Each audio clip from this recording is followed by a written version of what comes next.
Hey there, it's Kat the Course Builder here. Thank you so much for coming in. Those of you all who are new to me, I am Kat the Course Builder, and I help coaches and experts teach what they know so they can watch their bank accounts grow and stop chasing one client at a time, because ain't nobody got time for that, okay? So today we are going to talk about my dirty dozen, okay? The 12 biggest reasons that courses fail. All right, I want to talk about that because so many people come to me and say, Kat, I don't know why my course didn't do well. I don't know what happened. I don't know what's going on. And I will tell you that inevitably it is one of the dirty dozen.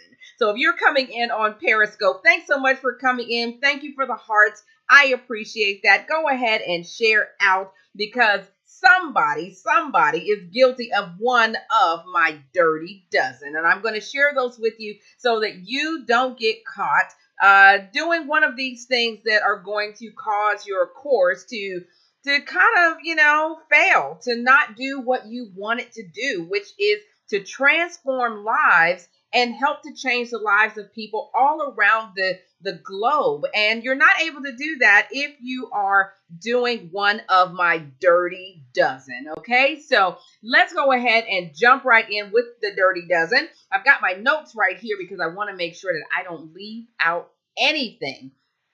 And if you are catching this on YouTube, Periscope, Facebook, Instagram, anywhere around the world, feel free to leave me comments down below so that I can answer your questions, so that I can talk to you and help to make sure that you're not committing one of these 12 deadly sins here with my dirty dozen. Okay, these are things that are causing you to have courses that are falling short of your expectation for yourself, right? Because I know that you want to put your best foot forward. I know you want to put out a course that's amazing so that people can walk away saying, you know what? That was one of the best experiences I ever had.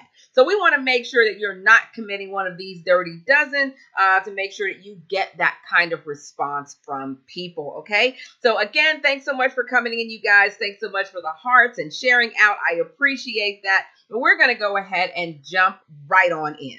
All right, so number one of the dirty dozen is no marketing. No marketing, right? So people will say, Kat, nobody bought my class. Nobody knows about my course. That's because there's no marketing behind it. You've got to let people know that you have this amazing opportunity for them to learn from you in order for them to come in, okay? So that means that you can't just say it once or twice. That means you have to get out there and really market it. Be your own best hype woman, hype man, and get out there and let people know about this amazing opportunity, okay? So number one, no marketing will cause your course to be an epic fail, okay? All right, number two of the dirty dozen, the wrong topic. Do you have the wrong topic for your course? Maybe you do. Topic and title of courses, that is so important.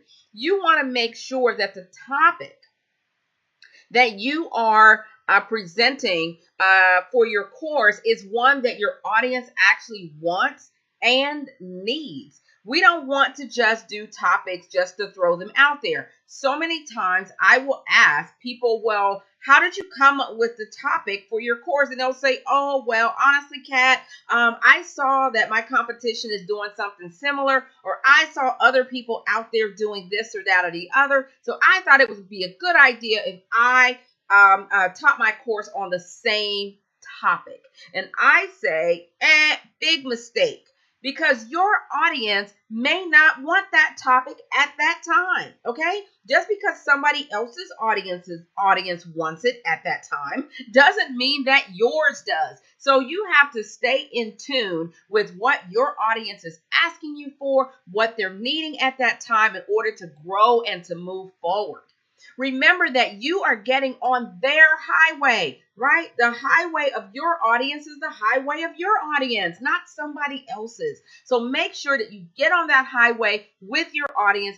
find out where they're going, why they're trying to get there, and how you can help them to get there. And then you will come up with the right topic for your course, okay?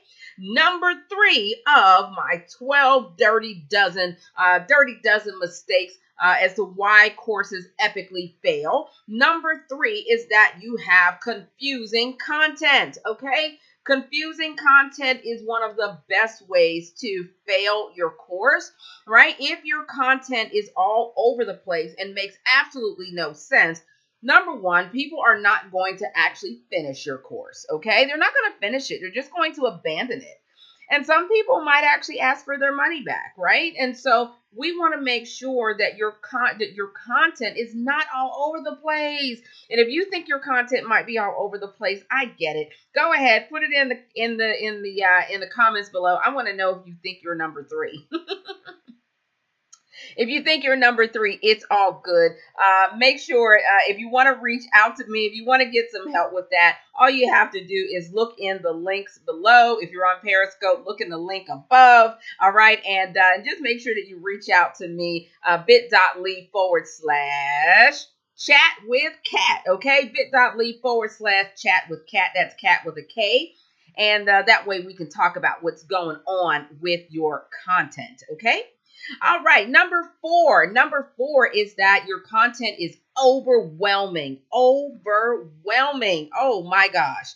We want to make sure that you are not throwing everything but the kitchen sink at your audiences. Some people feel like if I just give them a whole bunch of stuff, right, that then they can't say I didn't give them a whole bunch of stuff. Well, you're right. Maybe that's true that you did give them a whole bunch of stuff. But if you're overwhelming your audiences, again, they're not going to finish your content. They're not going to feel good about getting through it. It's just going to be a chore. And that's the last thing that you want your people to think about your course. You don't want them to think, oh my gosh, this is just too much. It's too overwhelming. It's too overbearing. I don't know what's up, what's down, and I got a headache and I don't feel like getting through it. You don't want people to get that feeling from you, okay? So we don't want confusing content. That is overwhelming content. That's number 4, okay? Overwhelming content. All right, number 5 of the dirty dozen is navigation. Poor navigation. Poor navigation will definitely give you an epic fail, a big old fat F grade for your course if the navigation on your course is confusing. I can't tell you how many times I see poorly navigated courses where nobody knows where to start, where it ends, what order to go in. Nobody knows what the world is going on. You have to make sure that your navigation is on point, okay? So as soon as people come into your online course, there should be something that says, start here.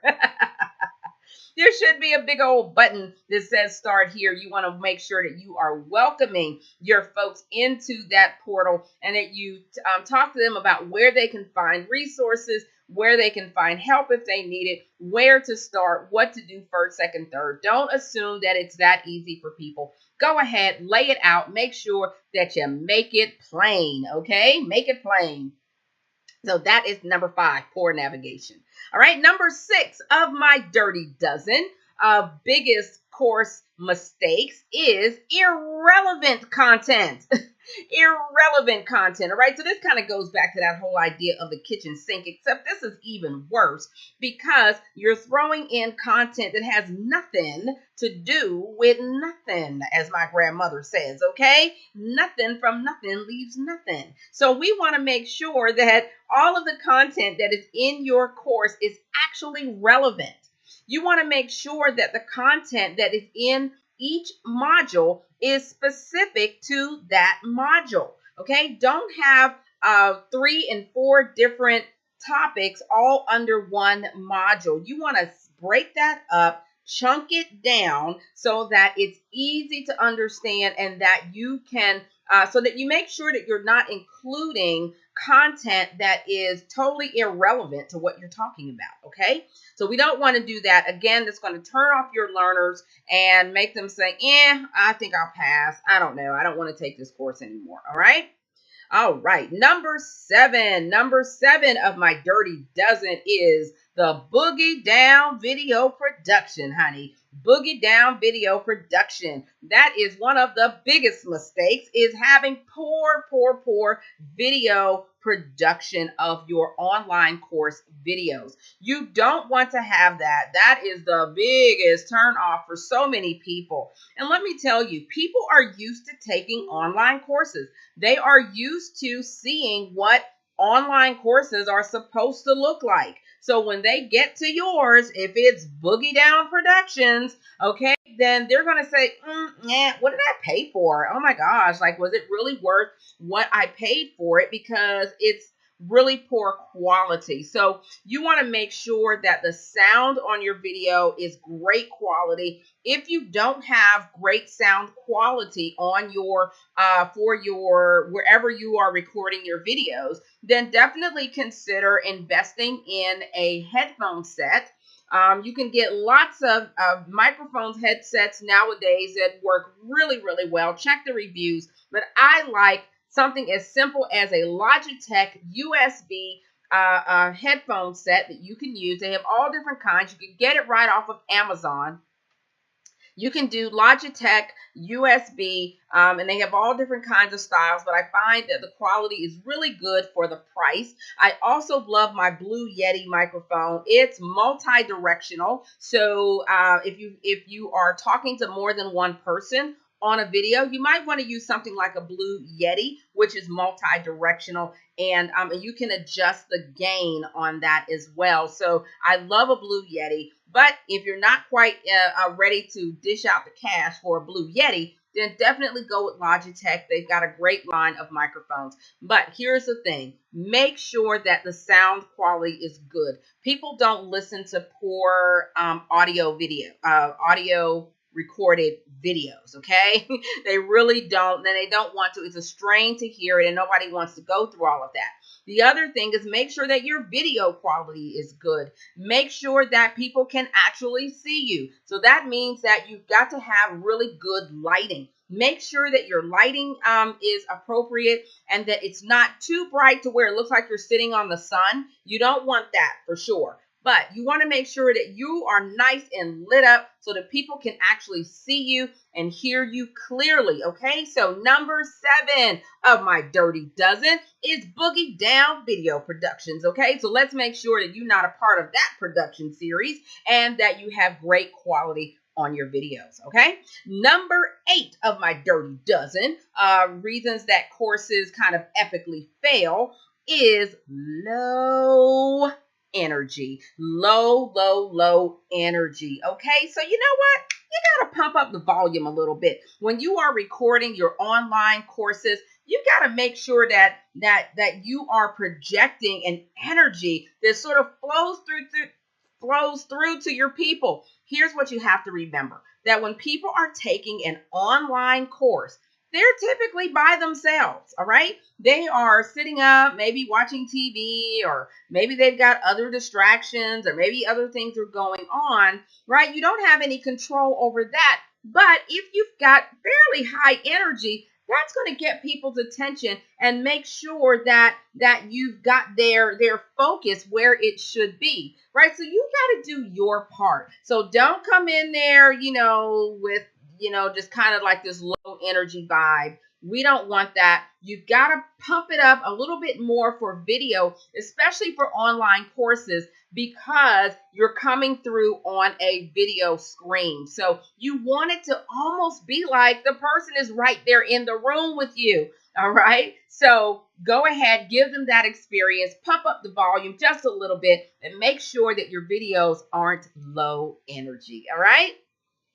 All right, you guys, we're almost through my dirty dozen. We are talking about 12 biggest reasons that courses fail epically. All right, remember that I would love to hear from you. Please go ahead, put your comments in the chat. Periscope, thank you so much for coming in, you guys. Thank you for giving me hearts. Thank you for sharing out. I appreciate that. Those of you all on YouTube, make sure that you click down to subscribe. That way you always get this and other videos that are going to help you to teach what you know so you can watch your bank account grow and stop chasing one client at a time, because ain't nobody got time for that. Okay, now number 9. Okay, so we are on number 9 of my dirty dozen. All right, so number 9, system failure. Okay, that is what happens when people log into your course, but they can't get access to it. The buttons don't work. They can't download it. Something isn't happening right because of system failure. So how can you avoid this? Well, one of the things you want to do is make sure that you test the system that you're going to use first. Make sure that it's a quality system. Make sure that it's going to work right for your people. Also, make sure that you have an email address or some kind of contact for people to get in touch with you should they be having some sort of tech issue with your online course site, okay? So make sure that they have some recourse if they're having trouble, but you do your due diligence and make sure that you are selecting a platform that doesn't have a lot of trouble. Now, I'm going to tell you, the truth be told, I have worked with pretty much every system that you can think of. You think of it, I've worked with it, my clients work with it. All right, so there's not one of them that doesn't occasionally have tech issues, okay? It's technology. It's going to have tech issues every now and again. However, you don't want that to be pervasive. You don't want it to be something that everybody goes through every time they come to your online course. You want it to be as smooth as possible. You want it to be a great experience for people. So they will say, you know what, not only am I going to take this course, I'm going to take other courses, okay? So make sure that you don't have epic systems failures when people log in to your course, okay? All right, so number 10 of my dirty dozen, all right, my dirty dozen 12 biggest mistakes for courses and why they come out, not quite doing what you want it to do. Number 10 is graphics. Graphics. I love a good graphic, don't you? Just a pretty picture where you can really just see and visualize what's being talked about. I love a pretty picture, but I can't stand it when it's fuzzy or distorted or stretched out or just otherwise a mess, okay? So we want to make sure that your graphics are proportionate. They're not stretched out, distorted, or fuzzy. And most of the time that happens when you are simply grabbing pictures from, say, Google, or you're grabbing it off of a website. That means that you're not getting a high quality video and graphic. It also means that you probably don't have permission to use it. And talk about boogie. We don't want to do that, okay? So make sure that you actually pay for your graphics so that nobody can come by and say, hey, that's me. Why are you using me? Okay? So make sure that you have quality graphics in your courses. It's really just going to be a great reflection on you, your courses, and what you're all about, the quality that you want to display in your courses. So make sure that you're not using pirated graphics that you have no license over, and make sure that those graphics are high quality, high definition, and really reflect the high quality of content that you are giving your audience, okay? All right, number 11 of my dirty dozen is that lots of courses are missing a blended approach. They are missing the blended approach altogether. What do you mean by that, Kat? Well, I'm going to tell you because I've been an instructional designer for more than 18 years now. So I know a bit about building courses and blended learning and instruction. All right, so let's talk a little bit about it. You want to have a blended approach to learning. Why? Because adult learners love blended approaches. That means they want to be taught in more than one way. So that means when you have an online course, you want to also include perhaps a forum where they get to interact with one another. You might want to have a Facebook group where they can talk with one another, ask questions during the course, in addition to the online modules and lessons that you have laid out for them in their portal for them to learn from, okay? So you might actually have opportunities where you actually come in and supplement the learning that they're learning through the online platform, okay? People love a blended approach. Now, can you have just an online course where you're not there? Absolutely. You absolutely can, but I want you to consider a blended learning approach depending on your audience, what they're expecting, what they're looking for, and what's going to allow you to really add that high value onto your course. Consider a blended learning approach, okay? Number 12, you guys, we have already gotten to number 12 of my Dirty Dozen top 12 biggest mistakes when it comes to online courses. Online courses, this goes back to the systems, but it's really important. It's a little bit different. It is the wrong platform for the right course. You might have the wrong platform for the right course, okay? If you do this, it's going to be an epic fail for you, okay? So you want to make sure that the platform that you're using for your particular course that you're putting out there is appropriate, okay? So some people want to use Facebook for their course, and they say, well, you know what? I can do Facebook. It's free. I can put it right on there, but it might not be appropriate for the course that you're actually offering. All right, so Facebook courses, you can put a course on Facebook if it's something kind of lightweight, where there's not a lot of modules and a lot of lessons. If you have something that's kind of heavy duty, where you've got at least 6 to 8 modules, lots of lessons, you might want to include some quizzing, then definitely Facebook is not going to be the option for you. You want to use the platform that works well for the course that you're actually teaching. So don't let price be the main differentiator as to why you choose one platform over the other. You want to make sure that the platform is appropriate for the course that you are teaching. All right?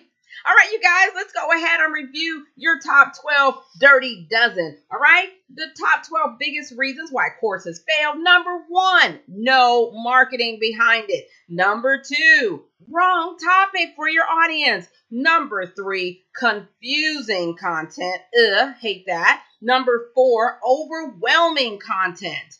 Number 5, poor navigation. Number 6, irrelevant content. Is this you or any of these you? Put your number down in the comments section. I'd love to know if you're struggling with this, okay? Number 6 is irrelevant content. Number 7, boogie down video productions, okay? We don't want that. Number 8, low energy on your videos. Number 9, system failure, okay? System failure where your system just doesn't even work for people. They can't press a button, can't download, can't do a whole bunch of stuff, all right? Graphics is number 10. Boogie down graphics, poor graphics, distorted graphics, fuzzy graphics. We don't want that in our online course. And number 11, missing a blended approach is number 11. And number 12, drum roll. I can't do a good drum roll, but drum roll, wrong platform for the right course. Okay, so that is my Dirty Dozen, you guys. If I have hit on something that is one of something that you're struggling with, if you've been doing one of the Dirty Dozen, I would love to hear from you. I'd love to talk with you, chat with you, and help you to get your Dirty Dozen clean, okay? All you have to do is head on over, come to bit.ly/chat with Kat. That's Kat with a K. All right, we'd love to have you over in the community of other coaches, experts, and entrepreneurs who are teaching what they know, who are learning how to build, launch, and teach profitable courses, okay? You guys, I am Kat, the Course Builder, and this has been your Dirty Dozen for today. Thank you so much for coming in. Can't wait to see you. Don't forget to click and subscribe and follow. I will see you soon, and until then, stay on course.